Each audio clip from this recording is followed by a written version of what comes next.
ശിവാനി, കയ്യിലെ ചരടെവിടെ? കാണുന്നില്ലല്ലോ മോളെ. അത് കളഞ്ഞു പോയോ? അത് ഒരായുസം വേണ്ട, 6 കൂടെ വേണ്ട എനിക്ക്. ഇല്ല, ഇതിനി എന്റെ കയ്യിലിരിക്കാൻ പാടില്ല.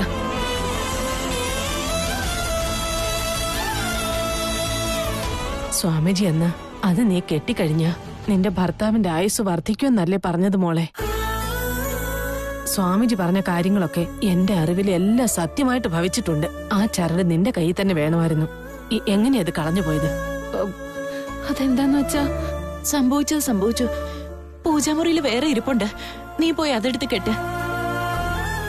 അത് കെട്ടാത്തത് കൊണ്ട് എന്റെ മോൻ ഒരബദ്ധം സംഭവിക്കാൻ പാടില്ല. കെട്ടിക്കോളാം, ഞാനിപ്പൊ തന്നെ കെട്ടിക്കോളാം. എനിക്കെന്തോ ഇവരെ രണ്ടുപേരും കാണുമ്പോ രണ്ടുപേരും തമ്മില് വലിയ രസത്തിലല്ലെന്ന് തോന്നുന്നു. അറിയാത്ത കാര്യങ്ങൾ പറയുന്നത് തെറ്റാണ് ഗോവിന്ദ.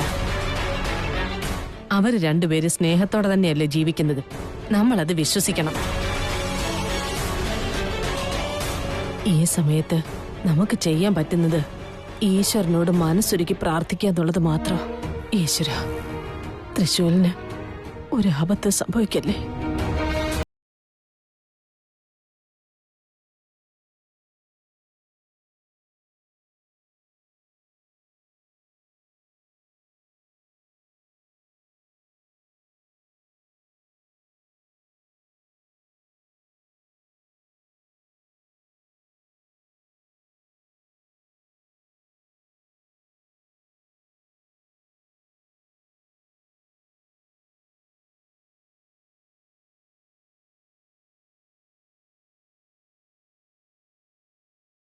അതപ്പൊ തന്നെ കയ്യിൽ കെട്ടിയിരുന്നെങ്കിൽ എനിക്കിങ്ങനെയൊന്നും സംഭവിക്കില്ലായിരുന്നു.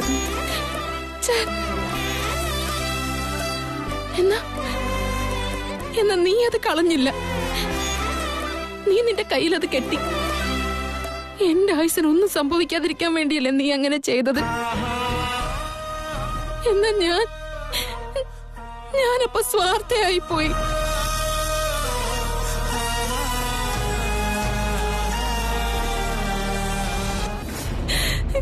നീ എന്നോട് ക്ഷമിക്കണം തൃശൂൽ, നീ എന്നോട് ക്ഷമിക്കണം.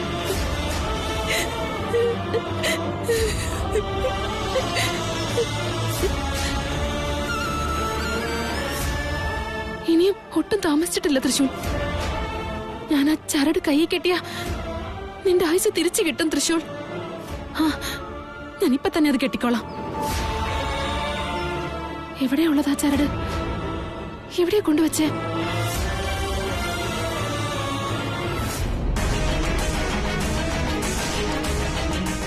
ചരട് അവസാനം കൊണ്ടു തന്നത് നീ തന്നെ അല്ലായിരുന്നോ?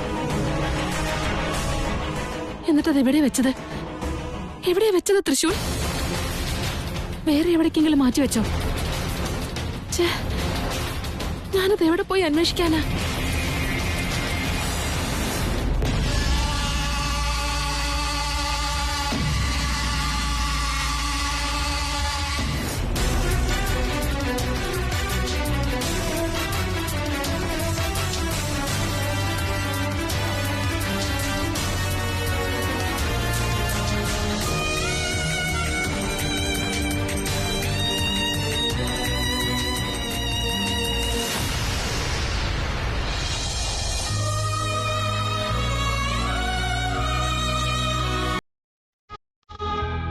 തൃശൂൽ, നീയപ്പ ചരട് പോക്കറ്റിൽ തന്നെ വെച്ച് നടക്കുകയായിരുന്നോ? എന്തിനാ? ഞാനത് കണ്ടു കഴിഞ്ഞാ എവിടേക്കെങ്കിലും വലിച്ചെറിയെന്ന് കരുതിയിട്ടാ? എന്നോട് ക്ഷമിക്ക് തൃശൂൽ, ഞാനിതെടുത്ത് കളയില്ല. ഞാനിത് കൈ കെട്ടിക്കോളാം. നിന്റെ ജീവൻ രക്ഷിക്കാനെങ്കിലും ഞാനിത് കെട്ടിക്കോളാം തൃശൂൽ.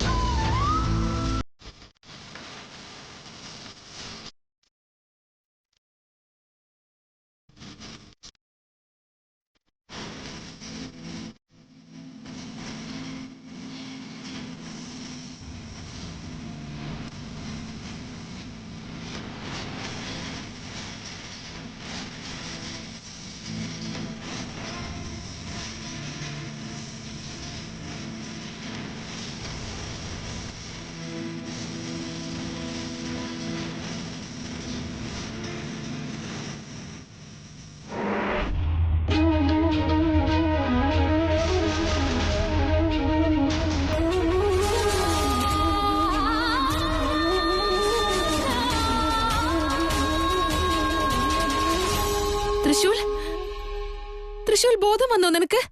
എഴുന്നേക്ക് തൃശൂൽ, നോക്ക്, സംസാരിക്ക്. അയ്യോ, ഇതെന്താ ഇത്? ഒരു നിമിഷത്തേക്ക് തൃശൂൽ എണീറ്റതുപോലെ തോന്നിയല്ലോ എനിക്ക്. പിന്നെന്താ പറ്റിയത്? മഹാദേവ, ഇല്ല തൃശൂൽ, നിന്നെ ഞാൻ ഉറപ്പായിട്ടും രക്ഷിച്ചിരിക്കും.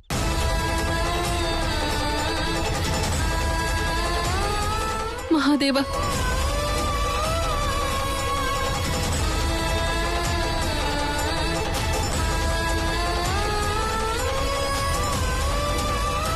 വിശ്വാംബരധര രുദ്ര, മുക്കണ്ണ മഹേശ്വര, വിശ്വസിക്കുന്നവരുടെ വേദന മാറ്റുന്ന മഹാദേവ, പരമേശ്വര, ദുഷ്ടശക്തികളെ അകറ്റി നിർത്തുന്ന രുദ്ര, ഭൂലോകത്തിലെ സകല ജീവജാലങ്ങളെയും രക്ഷിച്ചു നിർത്തുന്ന പശുപതിനാഥ, ഇനിയും അങ്ങയുടെ ഒരുപാട് പേരുകൾ ചൊല്ലി അങ്ങയുടെ മഹിമ എനിക്ക് വർണ്ണിക്കാൻ പറ്റും. അങ്ങയെ ഭക്തിയോടെ പൂജിക്കുന്നവളാണ് ഞാൻ. എന്നാൽ അങ്ങയുടെ ഈ ഭക്തിയോട് കാണിക്കുന്നത് ശരിയാണോ? ഞാൻ എന്ത് പാപം ചെയ്തിട്ടാണ് എന്നെ ഇങ്ങനൊരു അവസ്ഥയിലേക്ക് കൊണ്ടെത്തിച്ചിരിക്കുന്നത്? തൃശൂൽ ഇങ്ങനെ ഒരു കടുങ്കൈ ചെയ്യുമെന്ന് അങ്ങേക്ക് മുൻപേ തന്നെ അറിയാമായിരുന്നില്ലേ മഹാദേവ? അതോ അറിഞ്ഞിട്ടും അവനെ അതിൽ നിന്ന് പിന്തിരിക്കാതെ വെറുതെ കല്ലായിട്ടിരിക്കുകയാണോ ചെയ്തത്? തൃശൂൽ എങ്ങനെയൊക്കെ ചെയ്യാൻ പോകുന്നു എന്നുള്ളതിന് ഒരു ചെറിയ സൂചനയെങ്കിലും എനിക്ക് കിട്ടിയിരുന്നെങ്കിൽ ഞാൻ ഒരിക്കലും അതിനെ അനുവദിക്കില്ലായിരുന്നു. അവൻ മരിച്ചു പോയിരുന്നെങ്കിൽ അവൻ കെട്ടി ഈ താലിയിൽ നിന്ന് എനിക്ക് മുക്തി കിട്ടിയേക്കാം. അങ്ങനെ വന്ന എന്നെക്കാൾ വലിയൊരു മഹാപാപി ഈ ഭൂലോകത്തിൽ വേറെ ഒരാളും ഉണ്ടാവില്ല. എന്റെ സ്വാർത്ഥതയ്ക്ക് വേണ്ടി മറ്റൊരാളുടെ ജീവൻ നഷ്ടപ്പെടുത്തിയ മഹാക്രൂരയായി മാറി ഞാൻ. നാഗലോകത്തെ എല്ലാ നിയമങ്ങൾക്കും വിരുദ്ധയായിട്ട് മാറിയേനെ ഞാൻ. അതെ, എന്റെ ആദിശേഷനിൽ നിന്നും തൃശൂലാണ് എന്നെ അകറ്റിയത്. എന്റെ സമ്മതം കൂടാതെ എന്റെ കഴുത്തിൽ താലി കെട്ടി. അവൻ ചെയ്ത കാര്യങ്ങളെല്ലാം തെറ്റാണ് എന്നുവെച്ച് അതിനുവേണ്ടി ഞാൻ അവന്റെ പ്രാണൻ തന്നെ എടുക്കണമായിരുന്നു. ഇല്ല, ഇതൊന്നും എന്നെ കൊണ്ട് ചിന്തിക്കാൻ പോലും ആവില്ല. മഹാദേവ, നീ എന്താ ചെയ്യാൻ പോകുന്നതെന്നൊന്നും എനിക്കറിയില്ല. പക്ഷെ തൃശൂലിന്റെ ജീവിതം എനിക്ക് തിരിച്ചു കിട്ടണം. എന്നെ രക്ഷിക്കൂ. നാഗലോകത്തുള്ളവർ സങ്കടത്തിലാകുമ്പോൾ വരാറുള്ളത് വാസുകിയാണ്. ഇപ്പൊ ഞാനും ഒരു സങ്കടത്തിലാണുള്ളത്. പരോക്ഷമായി തൃശൂലിന്റെ ഈ സ്ഥിതിക്ക് ഞാനാണ് കാരണം. അവന്റെ ജീവൻ എനിക്ക് വേണ്ടി തിരിച്ചു തരണം വാസുകി, തിരികെ തരണം. ഒരു കുടുംബം മുഴുവൻ അവന് വേണ്ടി കാത്തിരിക്കുക. ആ കുടുംബത്തിന് വേണ്ടി, അവന്റെ 2 അമ്മമാർക്ക് വേണ്ടി. അരുതാത്തതൊന്നും സംഭവിക്കരുത്. എനിക്ക് അവനെ രക്ഷിക്കണം. ദയവ് ചെയ്ത് എന്നെ സഹായിക്കണം വാസുകി, ദയവ് ചെയ്ത് സഹായിക്കൂ.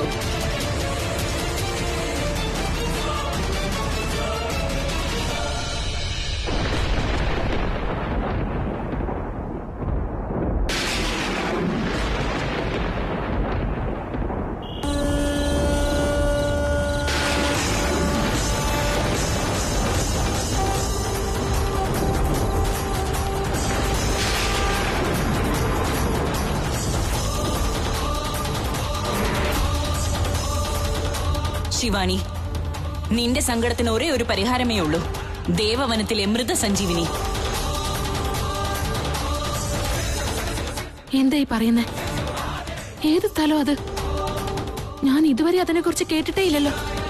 ദേവാദി ദേവതകൾ രാക്ഷസരോട് യുദ്ധം ചെയ്ത് ജീവൻ നഷ്ടപ്പെടുമെന്ന സ്ഥിതി വന്നപ്പോൾ അവിടെ പോയി കൊണ്ടുവന്ന മൃതസഞ്ജീവിനി കഴിച്ചാണ് ജീവൻ രക്ഷിച്ചത്.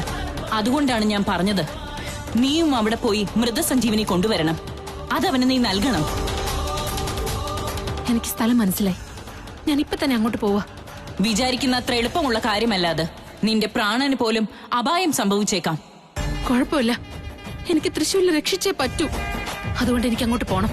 എല്ലാം ശുഭമാകട്ടെ. ഓർമ്മയിരിക്കണം ശിവാനി, നീ അവിടെ എത്തിച്ചേരാൻ ഒരുപാട് പരീക്ഷണങ്ങളെ നേരിടേണ്ടി വരും. നീ വെക്കുന്ന ഓരോ ചുവടും അതീവ ശ്രദ്ധയോടുകൂടി വേണം. ഒരു പിഴവും സംഭവിക്കാൻ പാടില്ല. എനിക്ക് എന്റെ തൃശ്ശൂരിനെ രക്ഷിക്കണം. എന്റെ വഴിയിൽ ആര് തടസ്സം ഉണ്ടാക്കിയാലും അവരെ ഞാൻ എതിർത്തേ പറ്റൂ.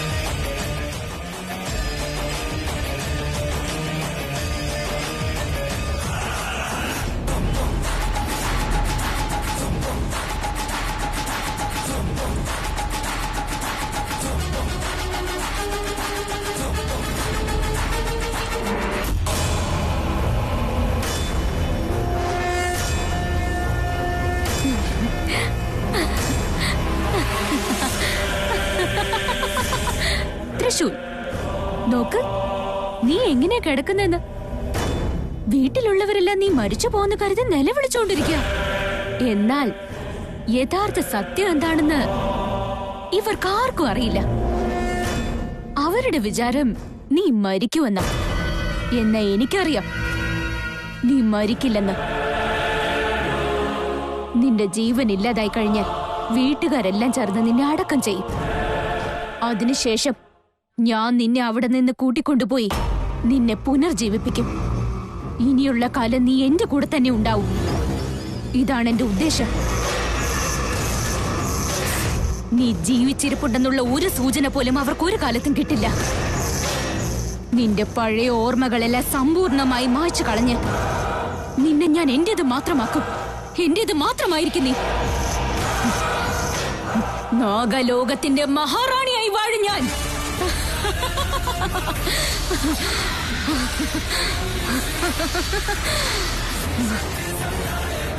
ആദിശേഷ, ഇനി ഞാൻ ചെയ്യേണ്ടത് ഒരേ ഒരു കാര്യം മാത്രം.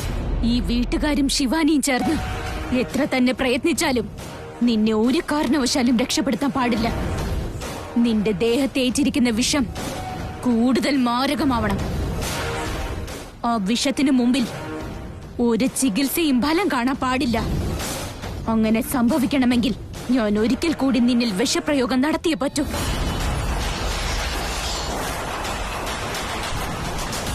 ഞാൻ ജീവന് തുല്യം സ്നേഹിക്കുന്ന നിന്റെ മേല് വിഷപ്രയോഗം നടത്തുന്ന എന്നെ ഒരിക്കലും സംശയദൃഷ്ടിയോടെ കാണരുതേ ആദിശേഷ.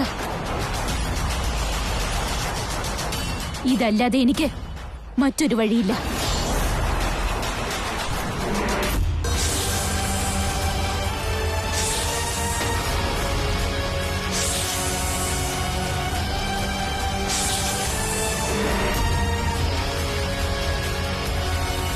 ശിവാനി, ഇനിയും തൃശൂലിനെ രക്ഷിക്കുക എന്നത് അസാധ്യമാണ്.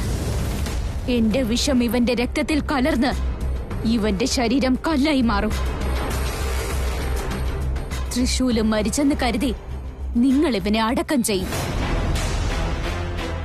ശിവാനി നിന്നെ കൊന്നുവെന്ന സങ്കടത്താൽ ഉരുകി ഉരുകി ഇല്ലാതാവും. അതിനുശേഷം ഞാൻ എന്റെ കളികൾ തുടങ്ങും. നമ്മുടെ രണ്ടുപേരുടെയും ജീവിതം ആരംഭിക്കും. ഇനി അല്പനേരത്തിനുള്ളിൽ നീ എന്റേതായി തീരും. എന്റേത് മാത്രമായി തീരും ആദിശേഷ. എന്റേതായി തീരും. എന്റേതായി തീരും. എന്റേതായി തീരും. എന്റേതായി തീരും.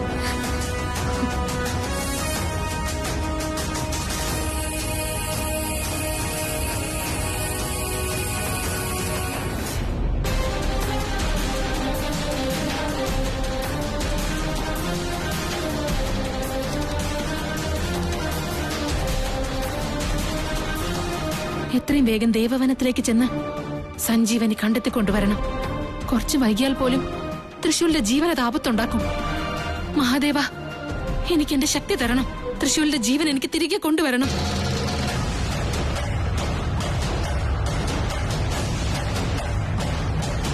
അയ്യോ, ഈ കാട്ടിൽ ഒരുപാട് വന്യമൃഗങ്ങൾ ഉണ്ടെന്നാ തോന്നുന്നേ. എത്രയും വേഗം ഈ കാട് ഞാൻ മറികടക്കണം.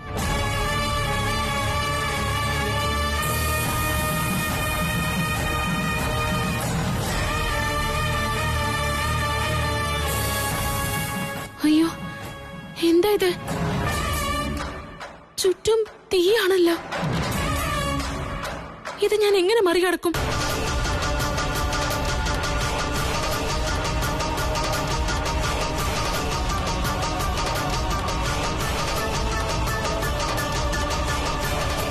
മഹാദേവ, എന്താണിത്? ഈ തീ എന്നെ ചുറ്റി വരികയാണല്ലോ. എന്താ ഞാനിപ്പോ ചെയ്യാ? മഹാദേവ, എന്നെ കാത്തു രക്ഷിക്കണേ. മഹാദേവ,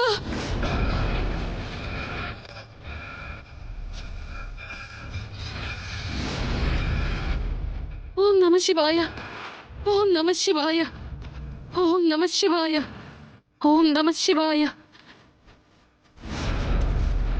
ഓം നമഃ ശിവായ.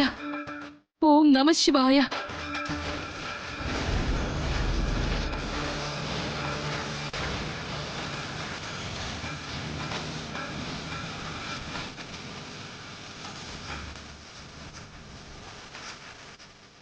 മഹാദേവ,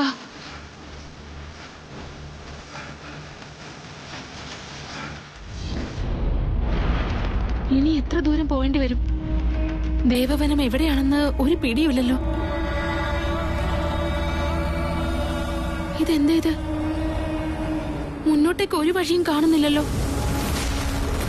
ഈ നദിയിലാണെങ്കിൽ ഒഴുക്ക് വളരെ കൂടുതലുമാണല്ലോ. ഈ ഒഴുക്ക് മറികടന്ന് ഞാൻ എങ്ങനെ അക്കരെ എത്തും? അയ്യോ മഹാദേവ, അങ്ങ് എന്തിനാണ് എന്നെ ഇങ്ങനെ ഓരോ രീതിയിലും പരീക്ഷിച്ചുകൊണ്ടിരിക്കുന്നത്? എന്റെ ജീവിതത്തിലാണ് ഇങ്ങനെ സംഭവിച്ചു തരുന്നെങ്കിൽ ഞാൻ ഒന്നും ചിന്തിക്കില്ലായിരുന്നു. എങ്ങനെയെങ്കിലും ഞാനത് സഹിച്ചേനെ. പക്ഷേ ഇതിപ്പോ തൃശ്ശൂരിന്റെ കാര്യത്തിലാണ് സംഭവിച്ചിരിക്കുന്നത്. ഞാൻ താമസിക്കും തോറും അവന്റെ ജീവൻ അപകടത്തിലായിക്കൊണ്ടിരിക്കുക. അവൻ എന്തെങ്കിലും സംഭവിച്ചാൽ എനിക്കിത് സഹിക്കാൻ പറ്റില്ല. അവൻ എന്റെ നല്ലൊരു സുഹൃത്താണ്. അവനൊന്നും സംഭവിക്കരുത്. ഈ ഒരു തവണ കൂടി എല്ലാ പരീക്ഷണങ്ങളും തരണം ചെയ്യാൻ എനിക്ക് ശക്തി തരൂ.